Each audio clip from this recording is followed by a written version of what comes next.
유학 다녀오면 내 인생이 달라질까? 라는 주제로 갑작스럽게 짧은 영상을 올렸었는데요. 그 이후로 지금 한 달 가까이 된 지금에 그 주제를 이어서 영상 하나를 더 올립니다. 이렇게 영상을 늦게 올리게 된 건 솔직하게 이야기하자면 시간이 없던 것도 없던 건데 제가 무슨 이야기를 해줘야 할지 고민을 좀 했어요. 왜냐하면 나는 유학생이다 페이지 만들고 나서 제가 올린 두 번째 영상이었거든요. 그 영상이.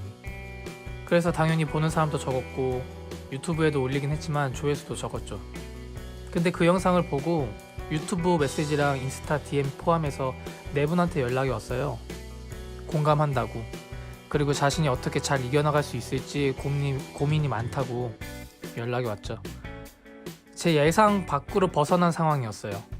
생각보다 많은 유학생들이 외로워하나? 나처럼? 이라는 생각이 갑자기 들기 시작해서 생각이 많아지다 보니까 제가 유튜브 검색어 중에 유학생 관련된 것들이 얼마나 검색되고 있는지 알아봤어요, 어제.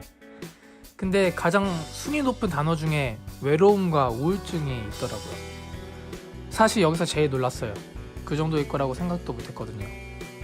그러니까 누군가 유튜브 검색창에 유학생 우울증, 유학생 외로움이라는 단어들을 검색했다는 건데 얼마나 답답했으면, 그리고 얼마나 무서웠으면 친구나 지인들 아니면 뭐 가족들이 아니라 유튜브에 저것들을 검색했을까라는 생각이 많아지더라고요.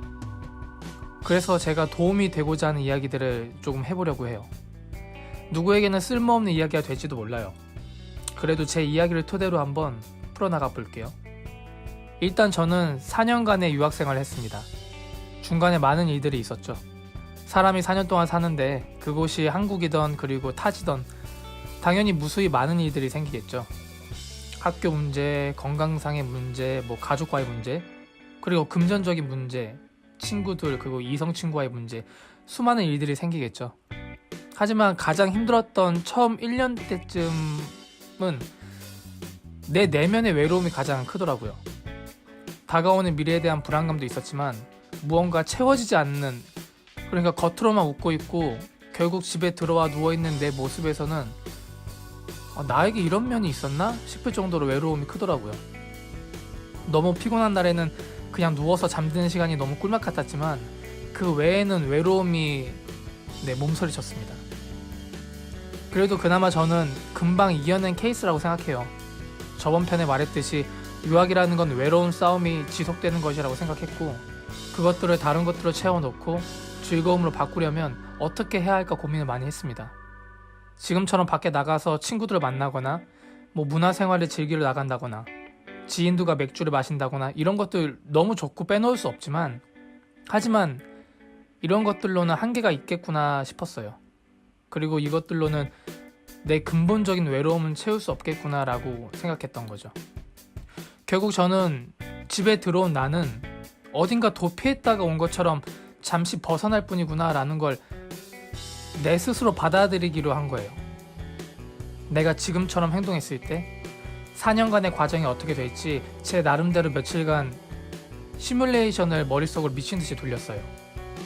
결국 지금과 같은 나를 보게 되겠구나 라는 생각이 들면서 좀 무서웠습니다.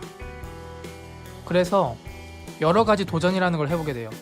내 안에 채울 수 있는 어떤 도전들. 제가 오늘 말씀드릴 그 첫 번째 도전은요, 일이에요. 우선 저는 남은 3년의 시간 동안 여기에서만 할 수 있는 도전이 무엇일까라는 걸 많이 생각해 봤어요. 나에겐 학업 외에 여유로운 시간들을 가지고 있었고, 한국에서는 볼 수 없는 다른 문화를 제 눈으로 직접 볼 수 있었잖아요. 그래서 저는 예술학교를 다녔기 때문에 수업과 공연 연습을 제외하고는 제가 평소에 좋아하던 어떤 영상 편집 작업들, 그리고 그런 것들을 유튜브와 인터넷으로 독학하고, 또 평소에 음악을 좋아했기 때문에 음악 편집 기술, 그리고 비트 찍는 법도 배워보고 싶었어요. 그래서 그런 것들도 독학을 시작했었죠. 그러면서 동시에 러시아에서 내가 사업을 한다면 어떤 사업을 할 수 있을지 내 전공과 아니면 내 전공과 무관한 것들까지 전부 다 사업에 대한 아이템도 매번 생각해 봤어요. 그렇게 여러 가지 문을 두드려 보면서 내가 나중에 써먹을 수 있는 내 무기를 단련하고 있었고, 어느 곳이 나에게 맞는 문이 있을지, 어느 벽이 물렁하고 어느 벽이 단단한지 하나씩 두드려보기 시작했어요. 재밌더라고요. 내가 뭔가 하나씩 할 줄 아는 게 늘어갈 때 말이에요. 그러면서 동시에 나는 내 미래를 준비할 수 있는 3년의 시간을 얻은 기분이었어요. 그 전에는 그 3년의 시간이 두려웠다면요. 그러다 제가 대학교 2학년 여름방학 때 한국으로 돌아가서 2개월간 창업을 하게 됩니다. 그리고 아이러니하게 지금까지도 그때 창업했던 회사의 대표로 살아가고 있죠. 저는 매번 방학 때 생활비를 모아서라도 한국을 꼭 갔어요. 왜냐하면 외국에서 4년 후에 돌아왔을 때 한국에서의 인연들이 없고 나를 이끌어줄 사람도, 그리고 나와 함께할 사람도 없다면 전 금수저가 아니기 때문에 다시 처음부터 시작해야 되는데 너무 막막했어요. 한국에서의 인연들이 너무 중요했고 계속해서 인맥을 늘려가야겠다고 생각했던 거죠. 여러분, 한번 생각해보세요. 유학기를 다 마친 후에 여러분들이 한국에 도착한 날, 그 당일날 뭘 할까요? 가족들을 만나겠죠?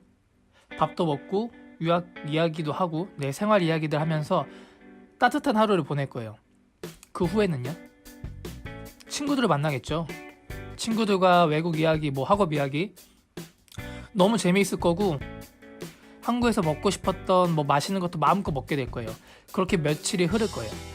그럼 그 후는요? 결국에는요, 다시 그때처럼 집에 들어와서 도피해 있던, 마주하기 싫었던 내 외로움과 마주하게 될 가능성이 굉장히 큽니다. 전 이런 것들이 다가오게 하기 싫었어요. 그래서 목표는 내가 한국에 돌아오는 그날, 당장 그날부터 할 일이 너무 많아서 머리가 아플 정도로 많아서 바쁜 순간을 만드는 거였어요. 그 중에 하나의 답이 아까 말했던 일이라고 생각했던 거예요. 일이라는 단어만 들었을 땐 하기 싫은 지루한 단어지만 그 단어가 여러분들을 생기있게 만들어줄 거예요. 100% 나에게 맞는 즐거운 일은 세상에 없다고 생각해요. 절대로요. 하지만 날 웃게 만들고 힘들지만 살아있게 만들고 보람감 있게 만들어주는 그런 일들은 정말 많이 있다고 생각해요. 우린 그걸 찾아가는 여정을 하고 있는 거예요. 나의 전공과 혹은 전공이 아니어도 상관없어요. 두드리는 거예요. 그냥 마구잡이로 다 두드리는 거예요. 두드리지 않으면요, 어디가 말랑한지 어디가 딱딱한지, 내가 어느 벽을 뚫을 수 있는지 알 수가 없습니다. 그곳에 서 있기 싫으시다면 용기를 내셔서 두드리세요. 여러분들에게 맞는, 마치 영화의 비밀문처럼 푹 들어가는 벽돌을 여러분들은 찾을 수 있을 거예요.